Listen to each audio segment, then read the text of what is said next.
ഞാൻ നിങ്ങളുടെ മുമ്പിൽ അവതരിപ്പിക്കുന്നത്. ഈ കത്ത് എഴുതിയത് 31/12/2025 അന്ന് ചീഫ് മിഷൻ ഡയറക്ടർക്ക് അയച്ച കത്ത് ഞാൻ പുറത്തുവിടുകയാണ്. ഇത് 31/12/2025 കേരളത്തിലെ എല്ലാ ഉദ്യോഗസ്ഥന്മാരുടെയും അവരുടെ ഫോൺ നമ്പർ, പേര്, age, gender, district, taluk, ward, local body ഇതെല്ലാം ആവശ്യപ്പെട്ടുകൊണ്ടുള്ള കത്താണ് മുഖ്യമന്ത്രിയുടെ ഓഫീസിൽ പ്രവർത്തിക്കുന്ന OSD ആയ ശ്രീറാം സാംബശിവ റാവു എല്ലാവർക്കും കത്ത് മുഖേന അറിയിച്ചിട്ടുള്ളത്. അത് പറയുന്നത് ഇതിൻ്റെ വിവരങ്ങൾ മുഴുവൻ 2026 ഫെബ്രുവരി 12 മുമ്പ് അറിയിച്ചിരിക്കണം എന്നുള്ളതാണ്. Centralised notification hub for government services എന്ന പേരിലൊരു ഡിജിറ്റൽ കമ്മ്യൂണിക്കേഷൻ സിസ്റ്റം ആരംഭിക്കുന്നുണ്ടെന്നും ഇൻഫർമേഷൻ ആൻഡ് പബ്ലിക് റിലേഷൻ വകുപ്പ് ഇതിനുവേണ്ടി പ്രവർത്തനം ആരംഭിച്ചെന്നും ഈ കത്തിൽ വ്യക്തമായി സൂചിപ്പിക്കുകയാണ്. ഇതിൻ്റെ ഭാഗമായി സംസ്ഥാന ഗവൺമെൻറ്റിൻ്റെ എല്ലാ വകുപ്പുകളിൽ നിന്നും ജീവനക്കാരുടെ വ്യക്തിപരമായ വിവരങ്ങൾ ശേഖരിക്കുകയാണെന്നും കത്തിൽ പറയുകയാണ്. ഇതിൻ്റെ ഭാഗമായി സ്മാർട്ട് ആപ്ലിക്കേഷനിൽ നിന്ന് എക്സൽ ഫോർമാറ്റിലൂടെ ആണ് ഫോൺ നമ്പർ, പേര്, പ്രായം, ജെൻഡർ തുടങ്ങിയിട്ടുള്ളവയെല്ലാം ആവശ്യപ്പെട്ടിട്ടുള്ളത്. ഈ വിവരങ്ങൾ PRDയുടെ സ്പെഷ്യൽ സെക്രട്ടറിക്ക് ഫെബ്രുവരി 12 മുമ്പ് കൈമാറണമെന്നും ഇതിൽ പ്രത്യേകം പറയുന്നുണ്ട്. IT മിഷനിലേക്കും ഈ ഡേറ്റ അയക്കാൻ ആവശ്യപ്പെട്ടിരിക്കുകയാണ്. ചുരുക്കത്തിൽ കേരളത്തിലെ സർക്കാർ സർവീസിൽ ജോലി ചെയ്യുന്ന മുഴുവൻ ഉദ്യോഗസ്ഥന്മാരുടെയും പേഴ്സണൽ ഡീറ്റെയിൽസ് ആവശ്യപ്പെട്ടുകൊണ്ട് മുഖ്യമന്ത്രിയുടെ ഓഫീസിൽ പ്രവർത്തിക്കുന്ന officer on special duty OSD Sriram Sambasiva Rao കത്തയച്ചിരിക്കുകയാണ്. ഈ കത്തയച്ചത് 31/12/2025 അപ്പോൾ ഇത് ഏറ്റവും വലിയ ഡേറ്റ ബ്രീച്ചാണ്. മുഖ്യമന്ത്രി അറിയാതെ മുഖ്യമന്ത്രിയുടെ OSD ഇങ്ങനൊരു കത്തയക്കുമോ? മുഖ്യമന്ത്രിയുടെ OSD ഇങ്ങനൊരു കത്തയക്കണമെങ്കിൽ മുഖ്യമന്ത്രിയുടെ അനുവാദമില്ലാതെ അയക്കുമോ? അതുകൊണ്ട് ഇത് മുഖ്യമന്ത്രിയുടെ നേരിട്ടുള്ള നിർദ്ദേശത്തിൻ്റെ ഭാഗമായിട്ടാണ് ഈ കത്ത് എല്ലാ വകുപ്പ് തലവന്മാർക്കും അയച്ചു കൊടുത്തിട്ടുള്ളത്. നിയമസഭാ തെരഞ്ഞെടുപ്പിനെ ലാക്കാക്കിക്കൊണ്ട് കേരളത്തിലെ ലക്ഷക്കണക്കിന് സർക്കാർ ജീവനക്കാരുടെ, പെൻഷൻകാരുടെയും സ്വകാര്യ വിവരങ്ങൾ ശേഖരിക്കുകയും ഇത് തെരഞ്ഞെടുപ്പ് പ്രവർത്തനത്തിന് വേണ്ടി, പ്രചരണത്തിന് വേണ്ടി ഉപയോഗിക്കുകയും ചെയ്യുന്ന മാരകമായ ഡേറ്റ ബ്രീച്ചാണ് ഇവിടെ ഉണ്ടായിരിക്കുന്നത്. ഇത് സുപ്രീം കോടതിയുടെ നിരവധി വിധികൾ നിലവിലുണ്ട്. പുട്ടസ്വാമി കേസിൽ, Puttaswamy versus union government of India കേസിൽ ആണ് ഏറ്റവും അവസാനമായി ഡേറ്റ ബ്രീച്ചിനെ സംബന്ധിച്ചുള്ള ഉത്തരവ് പുറപ്പെടുവിച്ചിട്ടുള്ളത്. ഒരു വ്യക്തിയുടെ സ്വകാര്യതയിലേക്ക് കടന്നു കയറി അയാളുടെ വിവരങ്ങൾ ശേഖരിക്കുന്നത് ഗുരുതരമായ തെറ്റാണെന്നും നിയമലംഘനമാണെന്നും വ്യക്തമായി തന്നെ സുപ്രീം കോടതി ചൂണ്ടിക്കാണിച്ചിട്ടുണ്ട്. മാത്രവുമല്ല, ആഗോളതലത്തിൽ തന്നെ ഡേറ്റ പ്രൊട്ടക്ഷൻ്റെ പ്രാധാന്യം ഉയർന്നു വന്നുകൊണ്ടിരിക്കുന്ന കാലഘട്ടമാണ്. അന്തർദേശീയ തലത്തിലുള്ള ഇത്തരം അഭിപ്രായങ്ങൾ കണക്കിലെടുത്തുകൊണ്ട് 2023 കേന്ദ്ര ഗവൺമെൻറ് മുൻകൈ എടുത്തുകൊണ്ട് പാർലമെൻറ്റിൽ നിയമം പാസ്സാക്കി. ഡേറ്റ പ്രൊട്ടക്ഷന് വേണ്ടി വന്നിരിക്കുന്ന നിയമം ഇപ്പോൾ നിലവിലുണ്ട്. ഇതെല്ലാം നിലനിൽക്കെയാണ് കേരളത്തിൻ്റെ മുഖ്യമന്ത്രി കേരളത്തിലെ മുഴുവൻ ജീവനക്കാരുടെയും പെൻഷൻകാരുടെയും സംരംഭകരുടെയും GST അടയ്ക്കുന്ന മുഴുവൻ വ്യവസായികളുടെയും സംരംഭകരുടെയും അതോടൊപ്പം തന്നെ MSME നടത്തുന്ന ചെറുകിടക്കാരായ ആ വ്യവസായികളുടെ പേരിൽ ഉൾപ്പെടെ മെസ്സേജുകൾ അയക്കുന്ന അസാധാരണമായ സാഹചര്യം നമ്മൾ കണ്ടുകൊണ്ടിരിക്കുന്നത്. ജീവനക്കാരുടെ വിവരങ്ങൾ എങ്ങനെ ലഭിച്ചുവെന്ന് ബഹുമാനപ്പെട്ട ഹൈക്കോടതി ഇന്നലെ മുഖ്യമന്ത്രിയോട് ചോദിച്ചു. ഇപ്പോൾ ഈ കത്ത് പുറത്തു വന്നതോടുകൂടി എങ്ങനെയാണ് ഉദ്യോഗസ്ഥന്മാരുടെ വിവരങ്ങൾ മുഖ്യമന്ത്രിക്കും മുഖ്യമന്ത്രിയുടെ ഓഫീസിനും കിട്ടിയത് എന്ന് പകൽ പോലെ വ്യക്തമാവുകയാണ്. ഈ കത്തിൻ്റെ കോപ്പി ഞാൻ നിങ്ങൾക്ക് ഇപ്പോൾ ഇട്ടു തരുന്നതാണ്. മാത്രമല്ല, ഔദ്യോഗിക ആവശ്യങ്ങൾക്ക് വേണ്ടി മാത്രം ഉപയോഗിക്കുന്ന ഏറ്റവും രഹസ്യം കോൺഫിഡൻഷ്യലായിട്ടുള്ള ഈ വിവരങ്ങൾ സ്പാർക്കിലുമുണ്ട്. ആ സ്പാർക്കിലെ വിവരങ്ങളും പുറത്തു വന്നു. ഒരിക്കലും ഒരാൾക്ക് പോലും അപ്രോച്ചബിൾ അല്ലാത്ത ഈ ഡേറ്റകൾ പുറത്തു വന്നതിൻ്റെ പിന്നിൽ ഒരു വലിയ രാഷ്ട്രീയ ഗൂഢാലോചനയുണ്ട്.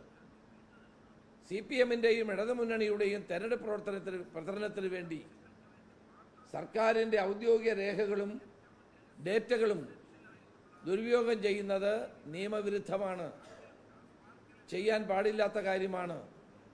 ഇത് മുഖ്യമന്ത്രിയുടെ നിർദ്ദേശാനുസരണം അദ്ദേഹത്തിൻ്റെ OST നൽകിയ കത്ത് ഒളിപ്പിച്ചു വെച്ച് ഇനിയും ഹൈക്കോടതിയിൽ സത്യവാങ്മൂലം നൽകുമോ എന്നാണ് ഇനി അറിയേണ്ടതായിട്ടുള്ളത്.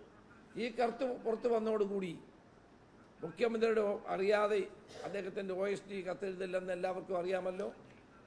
അപ്പോൾ കോടതി ഈ കാര്യത്തിൽ മുഖ്യമന്ത്രിക്കെതിരായും മുഖ്യമന്ത്രിയുടെ OSTക്കെതിരായും ഇതിനെ ന്യായീകരിച്ച ചീഫ് സെക്രട്ടറിക്കെതിരായും സ്വമേധയാ കേസെടുക്കാനാണ് പറയേണ്ടതായിട്ടുള്ളത്. നിങ്ങൾക്ക് ഓർമ്മയുണ്ടാകും, കോവിഡ് കാലത്ത് ഇതുപോലെ കേരളത്തിലെ കോവിഡ് ബാധിച്ച രോഗികളുടെ ഡേറ്റ കളക്ട് ചെയ്യാൻ അമേരിക്കയും പ്രവർത്തിക്കുന്ന സ്പ്ലിംഗർ എന്ന് പറയുന്ന കമ്പനി ശ്രമിച്ച കാര്യം. കേരളത്തിലെ കോവിഡ് ബാധിച്ച മുഴുവൻ രോഗികളുടെയും ആരോഗ്യ വിവരങ്ങൾ ശേഖരിച്ച് ഈ അമേരിക്കൻ കമ്പനിക്ക് കൊടുക്കാനുള്ള പദ്ധതിയാണ് അന്ന് പ്രതിപക്ഷ നേതാവ് എന്നുള്ള നിലയിൽ ഈ വിവരം ഉന്നയിച്ചുകൊണ്ട് ഞാനിത് പൊളിച്ചത്. അന്ന് ബഹുമാനപ്പെട്ട ഹൈക്കോടതി തന്നെ വളരെ കർശനമായി പറഞ്ഞു, ഈ ഡേറ്റ നൽകിയ ആളുകളുടെ പേരുകൾ പോലും മായ്ച്ചു കളയണമെന്നാണ് അന്ന് കോടതി ആവശ്യപ്പെട്ടത്. അന്ന് മുഖ്യമന്ത്രിയുടെ പ്രിൻസിപ്പൽ സെക്രട്ടറി ആയിരുന്ന ശിവശങ്കർ ഇതിനെ ന്യായീകരിച്ചു. ഇന്ന് അദ്ദേഹത്തിന് എന്ത് സംഭവിച്ചുവെന്ന് എല്ലാവർക്കും അറിയാം. അപ്പോൾ എനിക്ക് പറയാനുള്ളത്, ഇതിനെ ന്യായീകരിക്കുന്ന ചീഫ് സെക്രട്ടറിക്കും മറ്റുദ്യോഗസ്ഥന്മാർക്കും ശിവശങ്കറിൻ്റെ പാതയിലൂടെ പോകേണ്ടി വരും എന്ന മുന്നറിയിപ്പ് കൂടി നൽകാൻ ഞാൻ ആഗ്രഹിക്കുകയാണ്. ഡേറ്റാ ബ്രീച്ചിന് നേതൃത്വം നൽകിയ മുഖ്യമന്ത്രി, അദ്ദേഹത്തിൻ്റെ OST ന്യായീകരിച്ച ചീഫ് സെക്രട്ടറി അടക്കമുള്ളവർ ഈ കാര്യത്തിൽ പ്രതിയാണ്. അതുകൊണ്ട് ഇവർക്കെതിരെ, മുഖ്യമന്ത്രി ഉൾപ്പെടെയുള്ളവർക്കെതിരെ കേസെടുക്കേണ്ട ഒരു സാഹചര്യമാണ് കേരളത്തിൽ വന്നു ചേർന്നിരിക്കുന്നത്. മാത്രവുമല്ല, ഇത് തെരഞ്ഞെടുപ്പിന് വേണ്ടി വ്യാപകമായി ഈ ഡേറ്റകൾ ദുരുപയോഗം ചെയ്യപ്പെടുകയാണ്. പല ആളുകളും ചോദിക്കുന്നുണ്ട്, ഞങ്ങൾക്ക് എങ്ങനെ ഈ മെസ്സേജ് വരുന്നു? ബഹുമാനപ്പെട്ട ഹൈക്കോടതി ജഡ്ജിമാർക്ക് വരെ മെസ്സേജ് വരികയാണ്. അസാധാരണമായ ഡേറ്റ ചോരണമാണ് ഇവിടെ നടന്നിരിക്കുന്നത്. It's a breach of data privacy. Data പ്രൈവസിയുടെ നഗ്നമായ ലംഘനം ഇവിടെ ഉണ്ടായിരിക്കുന്നു. ഒരു വ്യക്തിയെ സംബന്ധിച്ചിടത്തോളം അയാളുടെ വിവരങ്ങൾ എന്ന് പറയുന്നത് ഏറ്റവും പ്രധാനപ്പെട്ടതാണ്. ആ വിവരങ്ങൾ ചോർത്തിയെടുക്കാൻ ഒരു ഗവൺമെൻറ്റും അധികാരമില്ല. ആ ചോർത്തിയെടുത്ത് അവരിലേക്ക് മെസ്സേജുകൾ അയക്കുകയും അവരെ തെരഞ്ഞെടുപ്പിൽ വോട്ട് ചോദിക്കുകയും ചെയ്യുന്ന മുഖ്യമന്ത്രിയുടെ ഈ നടപടി അങ്ങേയറ്റത്തെ ലജ്ജാകരമാണ്, ജനാധിപത്യ വിരുദ്ധമാണ്. ഇതിൽ ബഹുമാനപ്പെട്ട കോടതി നടപടികളുമായി മുന്നോട്ട് പോകുമെന്ന സമ്പൂർണ്ണമായ വിശ്വാസമാണ് എനിക്കുള്ളത്. ഞാൻ ഈ കത്ത് നിങ്ങൾക്ക് എല്ലാവർക്കും ഇപ്പം നൽകുന്നു.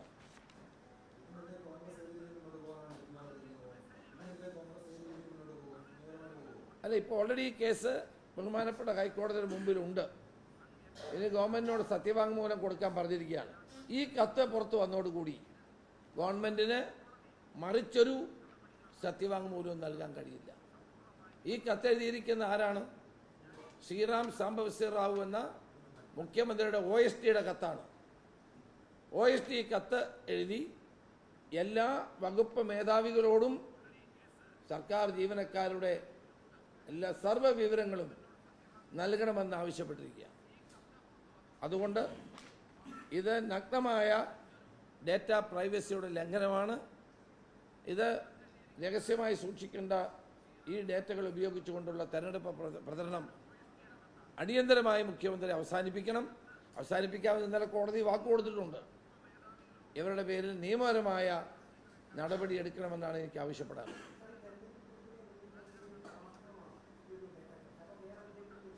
എന്ത് ലക്ഷ്യമാണ് ഈ അവസാന കാലത്ത് ചെയ്യേണ്ടതായിട്ടുള്ളത്?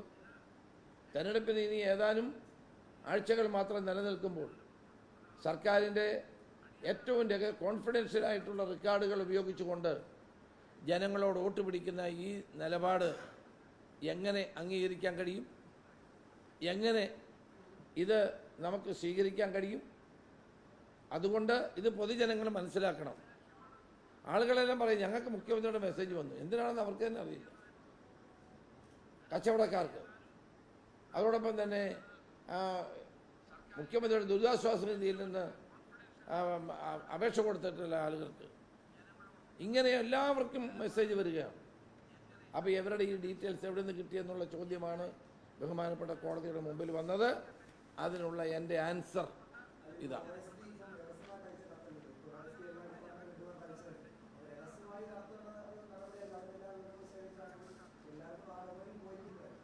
അതെ, സാധാരണഗതിയിൽ അങ്ങനെ കളക്ട് ചെയ്താൽ അത് കോൺഫിഡൻഷ്യലായി സൂക്ഷിക്കേണ്ടതാണ്. അതില്ലാതെ അത് ഒരു സർക്കാരിന് അത് ശേഖരിക്കാനുള്ള അധികാരമുണ്ട്, ഇല്ലെന്ന് ഞാൻ പറഞ്ഞ സ്പാർക്കിൽ സൂക്ഷിക്കേണ്ടതാണ്. പക്ഷെ അതിവിടെ ദുരുപയോഗപ്പെടുത്തി എന്നുള്ളതാണ് എൻ്റെ പ്രശ്നം. It is a breach of confidentiality, it's a breach of data എന്നുള്ളതാണ് എൻ്റെ പ്രശ്നം. സർക്കാർ അടിയന്തരമായി ഇത്രയും കാലമില്ലാത്ത നിലയിൽ അടിയന്തരമായി ഡേറ്റ കളക്ട് ചെയ്യുകയും ആ ഡേറ്റ ഉപയോഗിച്ചുകൊണ്ട് ഓരോ വ്യക്തിക്കും മുഖ്യമന്ത്രി തന്നെ നേരിട്ട് കത്തയക്കുന്നു, നേരിട്ട് കാര്യങ്ങൾ അവരോട് ആവശ്യപ്പെടുന്നു. എൻ്റെ BA ഉണ്ട് ഹരികുമാർ, അദ്ദേഹത്തിന് ഡിയർ മിസ്റ്റർ ഹരികുമാർ എന്ന് പറഞ്ഞിട്ടാണ് തുടങ്ങുന്നത്. അപ്പോൾ it is a clear case of data violation and data കോൺഫിഡൻഷ്യാലിറ്റിയിലേക്കുള്ള അതിക്രമമായി നമുക്കിതിനെ കാണാൻ കഴിയും.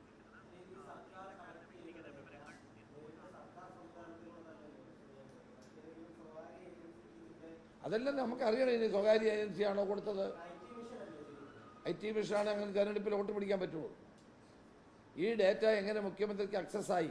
സാധാരണഗതിയിൽ ഒരു ഉദ്യോഗസ്ഥന് പോലും ആക്സസിബിൾ അല്ല, ഏതെങ്കിലും ഒരു മേലുദ്യോഗസ്ഥന് പോലും ഇത് ആക്സസിബിൾ അല്ല. ഈ ഡേറ്റ, സ്പാർക്കിലുള്ള ഡേറ്റ മറ്റൊരു ഉദ്യോഗസ്ഥന് പോലും അവൈലബിൾ അല്ല. ആ സാഹചര്യത്തിലാണ് ഈ ഡേറ്റ മുഴുവൻ കളക്ട് ചെയ്ത് ഇതിൽ പറഞ്ഞ പ്രകാരം മുഴുവൻ വിവരങ്ങളും കളക്ട് ചെയ്ത് അവർക്കെല്ലാം മെസ്സേജ് അയക്കുന്നത്.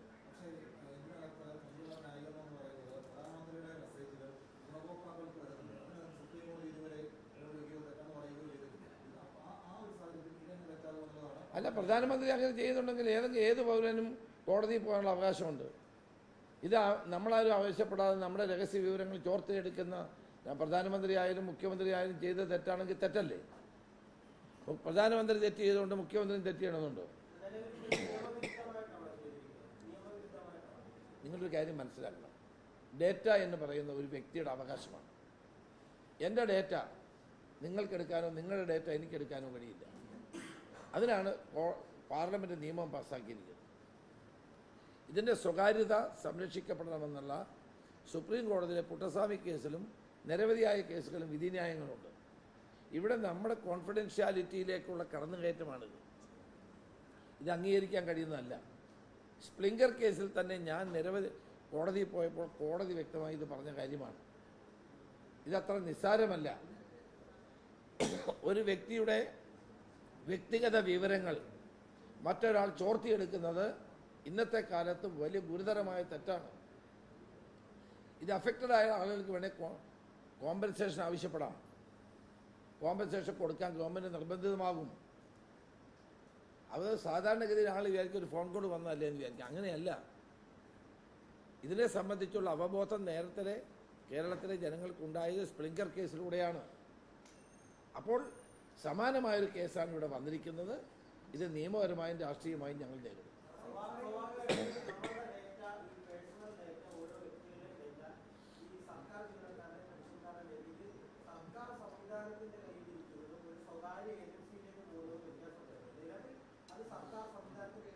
അതെങ്ങനെ സർക്കാരിൽ ഉണ്ടെങ്കിലും ഈ മുഖ്യമന്ത്രിക്ക് അങ്ങനെ അക്സസിബിൾ ആകാൻ കഴിയില്ലത്. അത് തെരഞ്ഞെടുപ്പ് പ്രചരണത്തിന് വേണ്ടി ഉപയോഗിക്കുന്നു.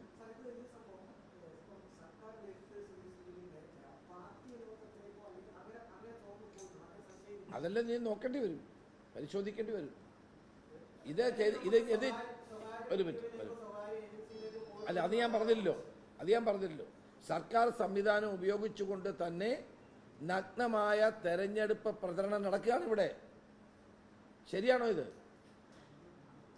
ഡേറ്റ പ്രൈവസി എന്ന് പറയുന്നതിനെ പോലും ആ പ്രൈവസി അതിലംഘിച്ചുകൊണ്ട് ഓരോ വ്യക്തിയുടെയും ഫോൺ നമ്പറുകളും ഡീറ്റെയിൽസും എടുത്തിട്ട് ഇങ്ങനെ പ്രചരണം നടത്തുന്ന നടപടി ഡേറ്റ പ്രൊട്ടക്ഷൻ നിയമത്തിന് വിരുദ്ധമാണ്. അതുകൊണ്ടാണ് ബഹുമാനപ്പെട്ട ഹൈക്കോടതി തന്നെ ഇത് തടയാൻ ആവശ്യപ്പെട്ടത്.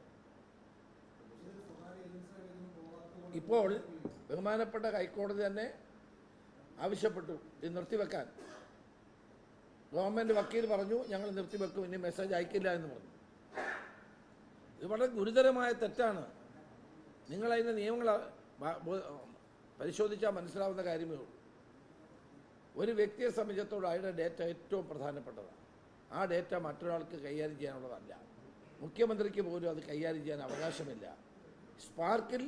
അത് ഞാൻ പറഞ്ഞത്, സ്പാർക്കിലുള്ള വ്യക്തിഗത വിവരങ്ങൾ ഒരാൾക്കും അപ്രോച്ചബിൾ അല്ല, ഒരാൾക്കും കിട്ടത്തില്ല. അതിന് പാസ്വേഡിലൂടെ അത് മറച്ചു വെച്ചിരിക്കുകയാണ്. അതെല്ലാം മുഖ്യമന്ത്രിയുടെ ഓഫീസെടുത്ത് അത് IT വകുപ്പിനെ കൊണ്ട് തന്നെ ഇത്തരം മെസ്സേജ് അയക്കുന്നത് ഡേറ്റ പ്രൈവസിക്കെതിരാണ്. അങ്ങനെ ചെയ്യാൻ പാടില്ലാത്തതാണ്. നിയമപരമായി തന്നെ ഞങ്ങളതിനെ നേരിടും. പടക്കം കിടക്കുമൊന്നും അല്ലല്ലോ. ഞാൻ ഏറ്റവും പ്രധാനപ്പെട്ട തെളിവാണ് ഇവിടെ ഹാജരാക്കുന്നത്. മുഖ്യമന്ത്രിയുടെ ഓഫീസ് അറിഞ്ഞാണ് ഈ ഡേറ്റയുടെ വയലേഷൻ നടന്നത് എന്ന് ഞാൻ പറഞ്ഞതിനുള്ള ഏറ്റവും വലിയ തെളിവാണ്. ഇല്ലേ, ഗവൺമെൻറ് പറയട്ടെ. മുഖ്യമന്ത്രിയുടെ OSD, officer on special duty, അയച്ച കത്താണ്. ആ കത്ത് ഒരു കാര്യം സ്ഥാപിച്ചിരിക്കുന്നു: മുഖ്യമന്ത്രി അറിഞ്ഞാണ് ഈ ബ്രീച്ച് ഓഫ് ഡേറ്റ എന്നുള്ളത് വന്നിരിക്കുന്നത് എന്നുള്ളതിൻ്റെ തെളിവാണ് ഞാൻ ഇവിടെ അവതരിപ്പിക്കുന്നത്.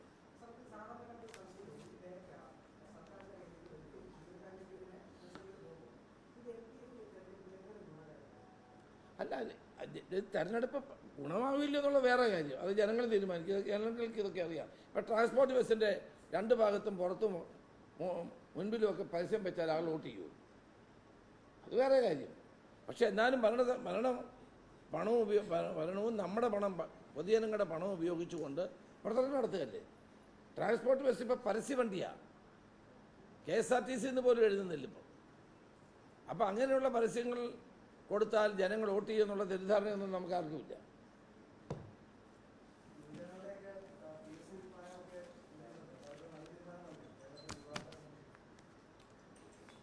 ശരിയാണ്.